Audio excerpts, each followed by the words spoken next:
Hi there. Today we are going to discuss objective type question paper for 10th class. Our first question is an unseen passage which is given here follows. Most of us use the product of science. बहुत सारे लोग आज के ज़माने में science के product use करते हैं.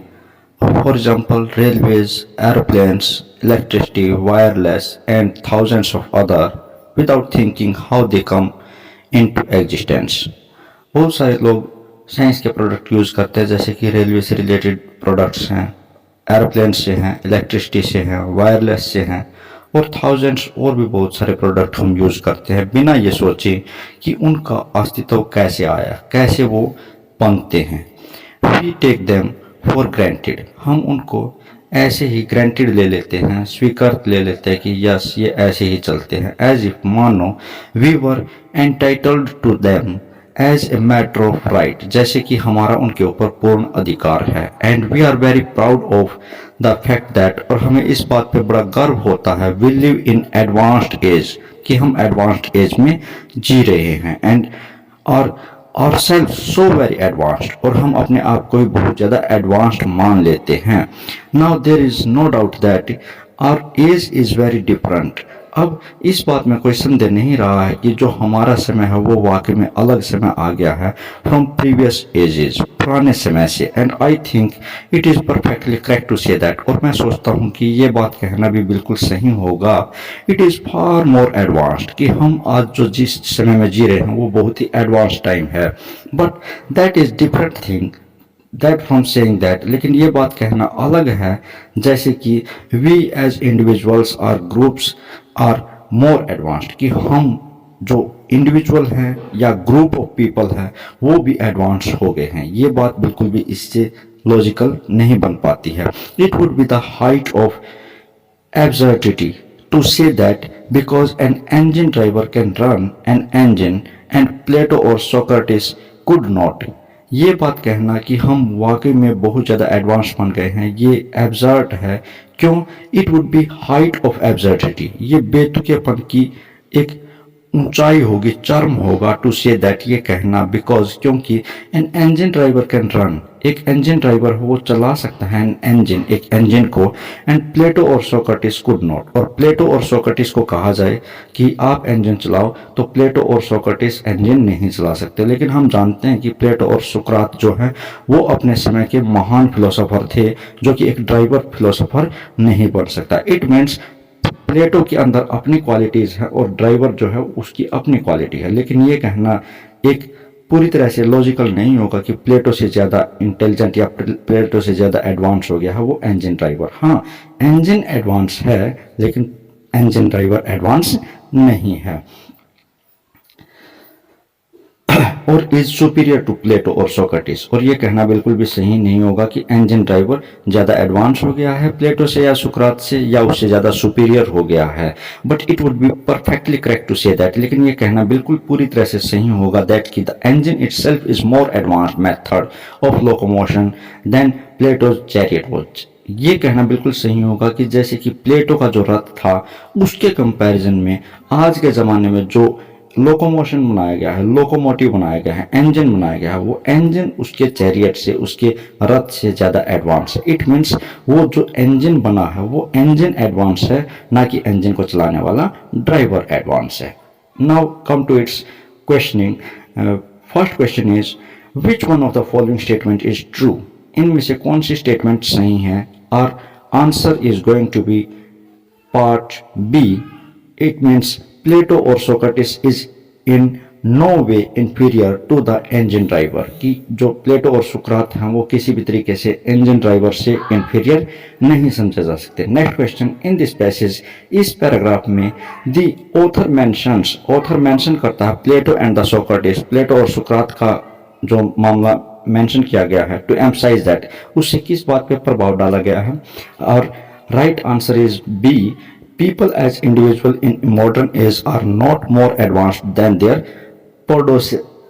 predecessors. Means जो उनके जो predecessors हैं, उनके जो पहले के जो आदमी हैं उनके कंपैरिजन में आज के आदमी मॉडर्न बिल्कुल भी नहीं हुए हैं। उनकी टेक्नोलॉजी इंपॉर्टेंट है, उनकी टेक्नोलॉजी एडवांस है, लेकिन वो जो इंसान है या जनरेशन है उस जनरेशन को एडवांस मान लेना कोई भी लॉजिकल पॉइंट नहीं है।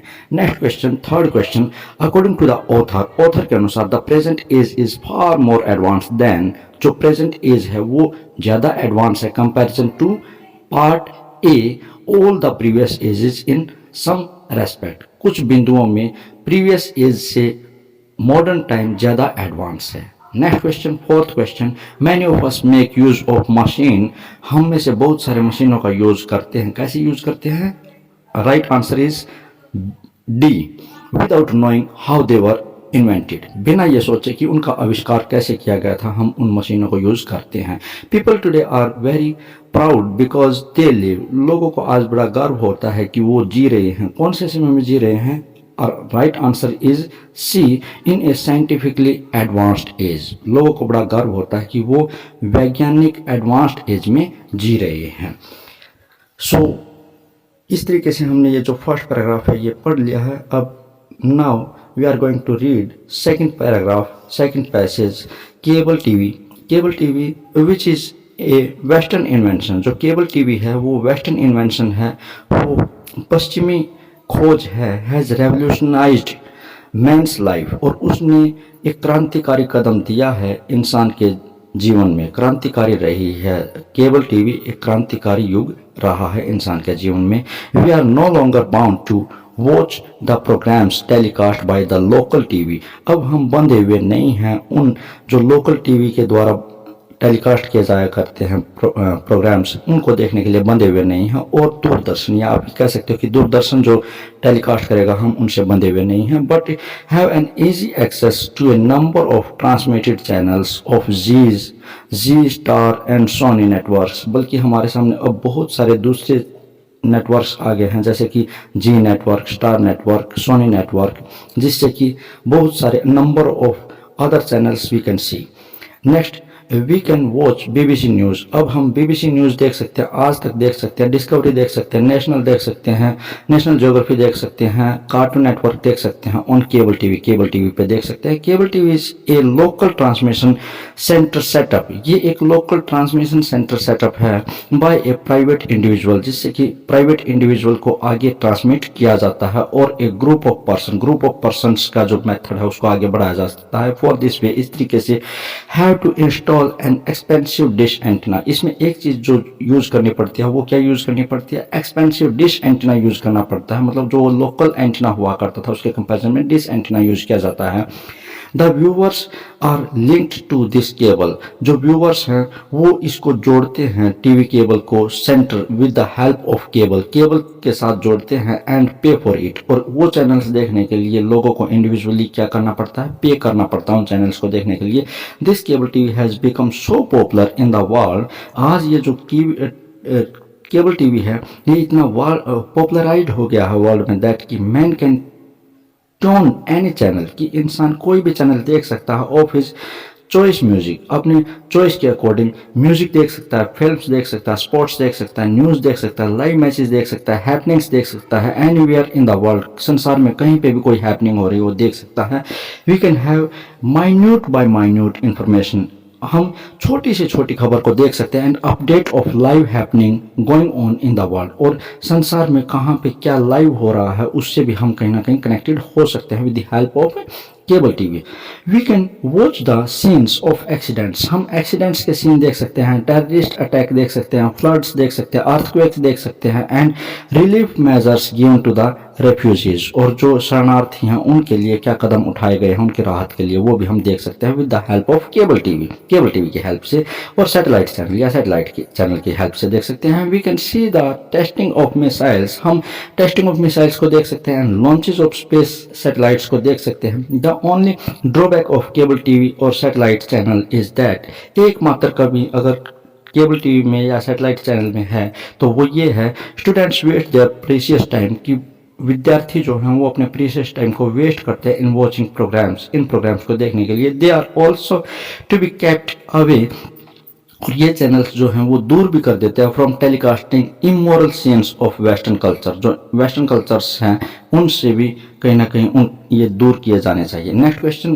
Cable TV has provided access to, cable TV जो हैं वो बहुत ज़्यादा यूज़ किए जाते हैं कहाँ पे? Right answer is TV channels. Cable TV में बहुत सारे टीवी चैनल्स आते हैं। Who is the owner of cable TV? Cable TV के ओनर कौन होते हैं? Right answer is a private individuals. जो प्राइवेट इंडिविजुअल्स होते हैं वो इनके ओनर होते हैं।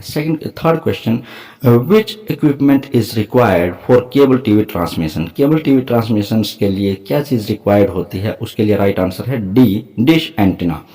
Next question, what is the drawback of cable TV? Cable TV की एकमात्र कमी क्या है? That is answer A, time consuming. ये टाइम कंज्यूमिंग है, समय की बर्बादी है। Next question, last question, find a word from the passage which means the valuable. Valuable means क्या है? Right answer is B, precious. Precious means कीमती, valuable means कीमती। So right answer is B. Next question, which is grammar part?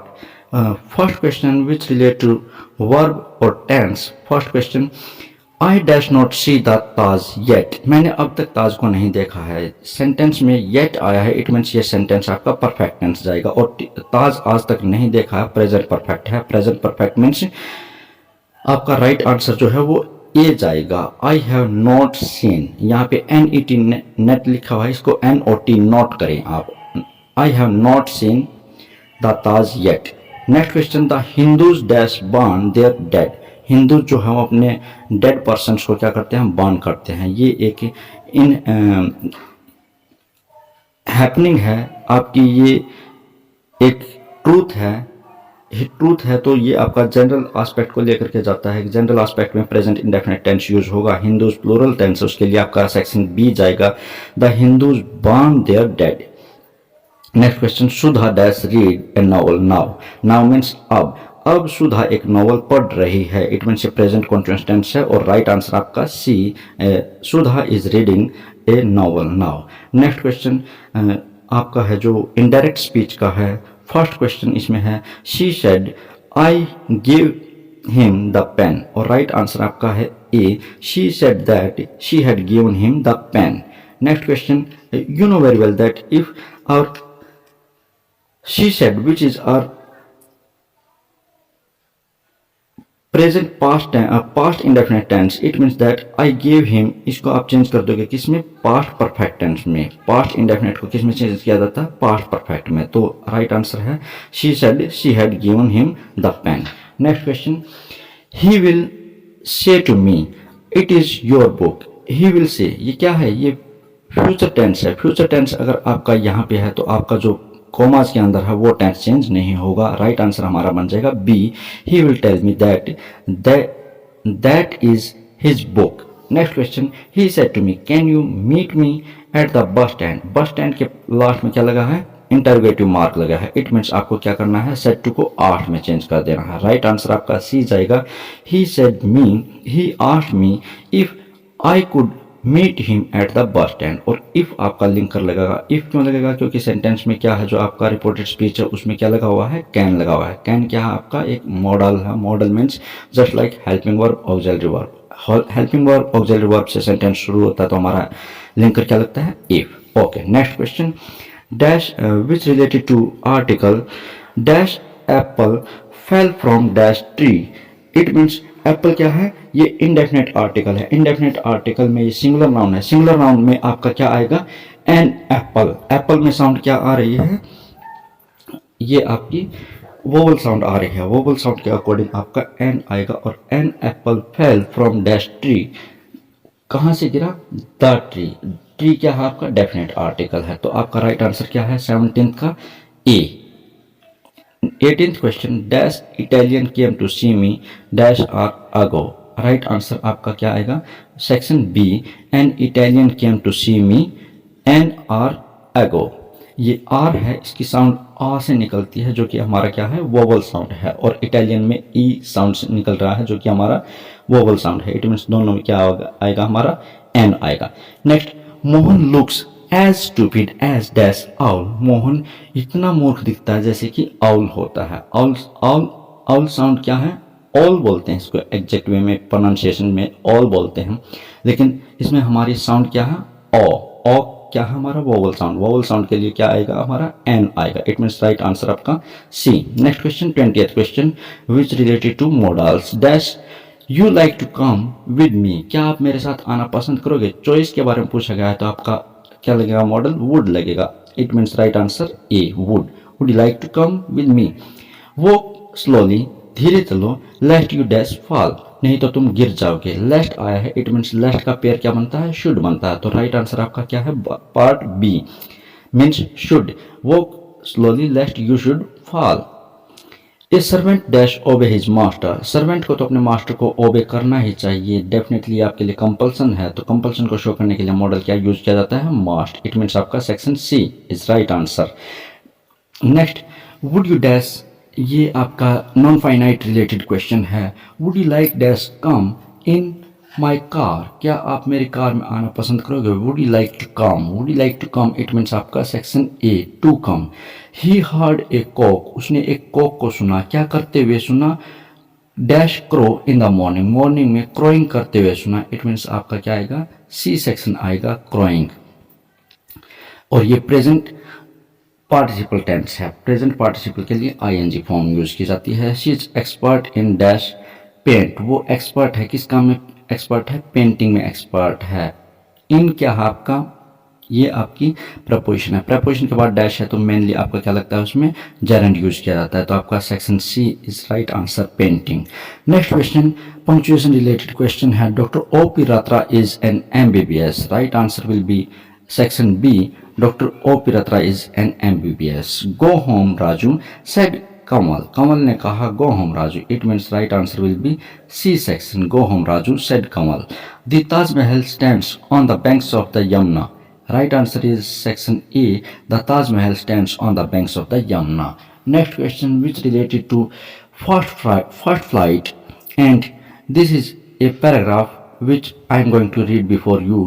It is from this comrades in the struggle, ये जो है हम सब के संघर्ष का ये परिणाम है। That I learn the meaning of courage, जहाँ से मैंने सीखा है मीनिंग ऑफ करेज, सीखा है साहस के मायने सीखे हैं। Time and again, bar bar I have seen man and women risk, मैंने मैन एंड वुमेन को देखा है कि वो कैसे अपनी ज़िंदगी के को रिस्क में डालते हैं। Give their lives for an idea, और अपने ज़िंदगी को कुर्बान कर देते हैं एक विचार के लिए। That is called freedom.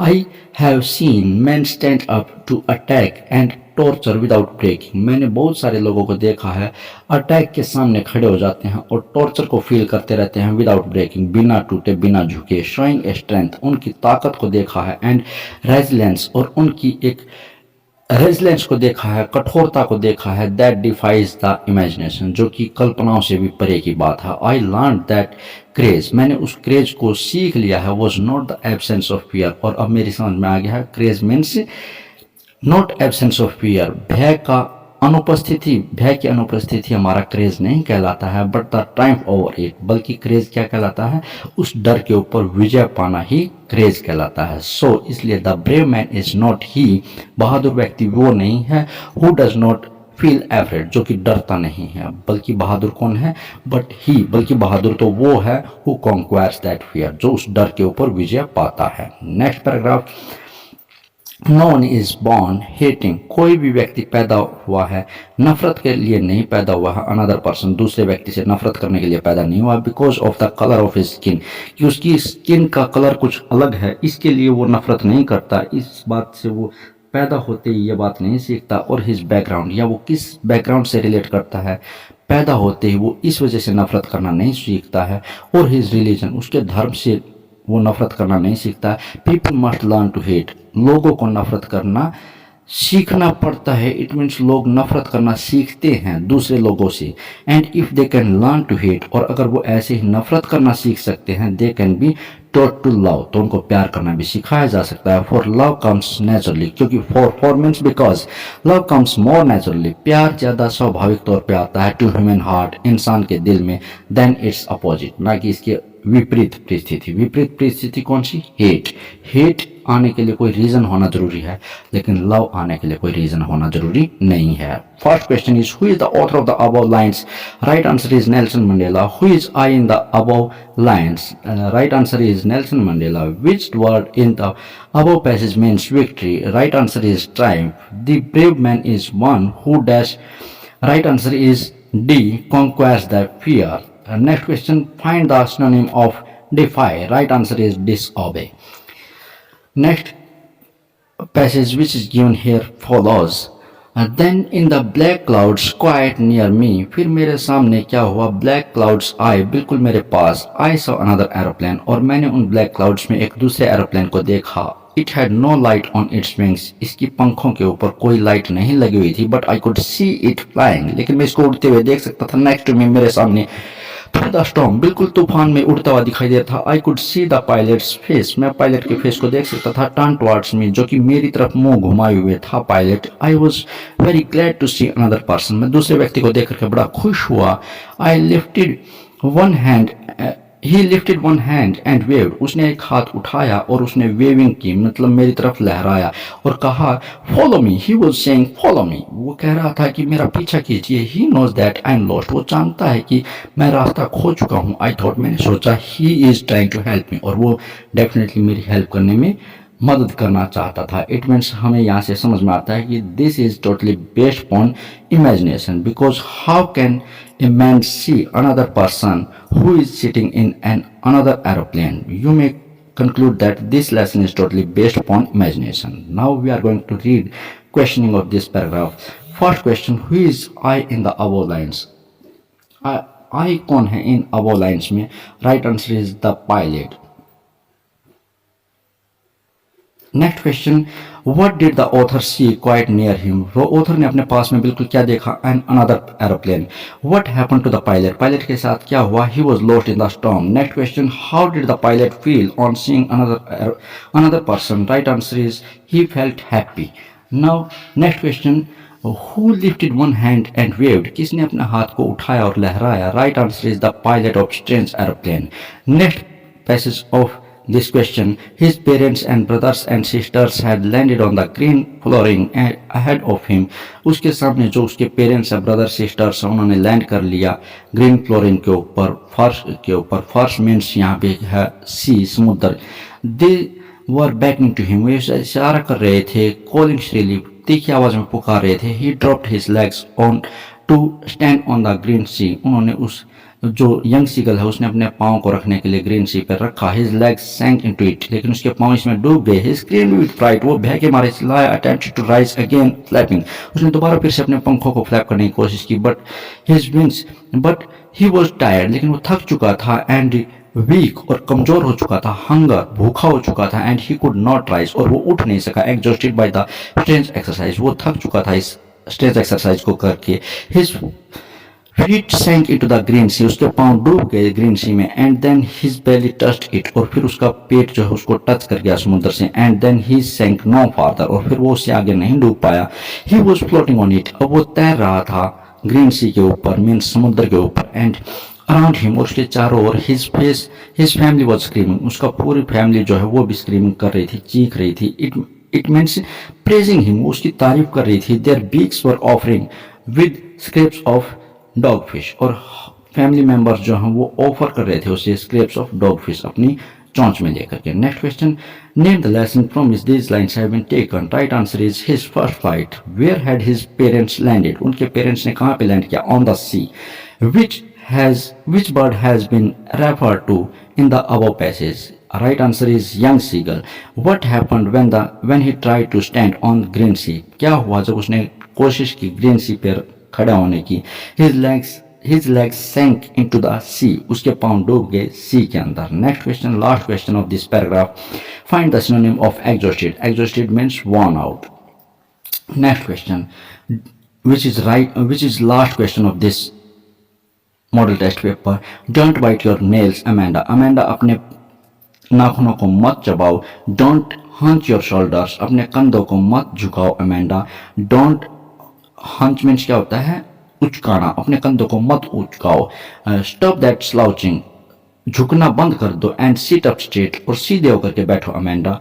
Now we are coming to its questioning part. Name the poem from which these lines have been taken. Right answer is A. Amanda. Who is the poet of the above stanza? Above stanza का poet कौन है? Right answer is Robin Klein. What instruction is given to Amanda about her nails? Nails के बारे में क्या information दी गई है इस paragraph में? B answer is right answer. Not to bite nails. Nails को bite मत करो. Next question. Second last question. Give the antonyms of start from the stanza. It means right answer is stop.